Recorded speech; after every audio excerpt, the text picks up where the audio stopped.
વિશ્વમાં સૌથી વધારે કત્લ અને કન્વર્ઝન હિન્દુઓના જ થયા છે। હિન્દુઓ પર થયો છે સૌથી મોટો નરસંહાર, છતાં विश्व में सबसे ज्यादा विभाजन भारत का हुआ है। पूरे विश्व में सबसे ज्यादा नरसंहार हिंदुओं का हुआ है और पूरे विश्व में सबसे ज्यादा धर्मांतरण हिंदुओं का हुआ है। मैं सबसे ज्यादा विभाजन इसलिए कह रहा हूं, पिछले 2500 साल में 25 विभाजन हुआ है, 25 नए देश बने हैं भारत से निकल के। उसमें से 7 देश 1857 से 1947 के बीच में निकले हैं। 1857 जब मंगल पांडे जी ने प्रथम क्रांति किया था, उसके बाद से 7 देश भारत में से अलग हुए हैं। अफगानिस्तान बना है, पाकिस्तान बना है, बांग्लादेश बना है, म्यांमार बना है, भूटान बना है, श्रीलंका बना है। ये सब भारत के हिस्से रहे हैं और सबसे ज्यादा नरसंहार भी हिंदुओं का ही हुआ। दुर्भाग्यवश हम आज भी जो हमारा भूतकाल में हुआ, जो कुछ विभाजन हुआ, नरसंहार हुआ, धर्मांतरण हुआ, उससे हम सीख नहीं रहे।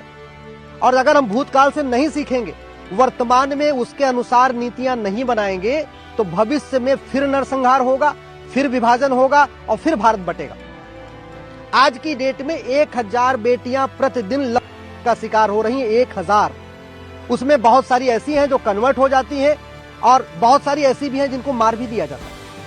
प्रतिदिन 10,000 हिंदुओं का धर्मांतरण हो रहा है। पूरब से पश्चिम, उत्तर से दक्षिण मिला लीजिए। साम दाम दंड भेद द्वारा, झूठ बोल के, धोखा दे के, स्कूल में एडमिशन का लालच दे के, हॉस्पिटल में इलाज कराने का लालच दे के, चमत्कार दिखा के प्रतिदिन 10,000 हिंदुओं का धर्मांतरण हो रहा है। मेरी पीआईएल सुप्रीम कोर्ट में चल रही है, जिसमें मैंने 2017 में आंकड़ों के साथ कहा था कि 5 करोड़ घुसपैठी आ चुके हैं। अब तो इनकी संख्या 6 करोड़ से ज्यादा हो चुकी है।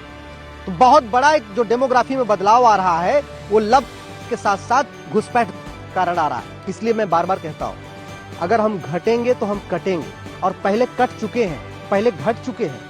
2500 साल में 25 बार विभाजन हुआ। 1857 से लेकर 1947 में 7 बार विभाजन हुआ। भारत के आसपास के जितने देश दिख रहे हैं, ये सब भारत के हिस्से थे।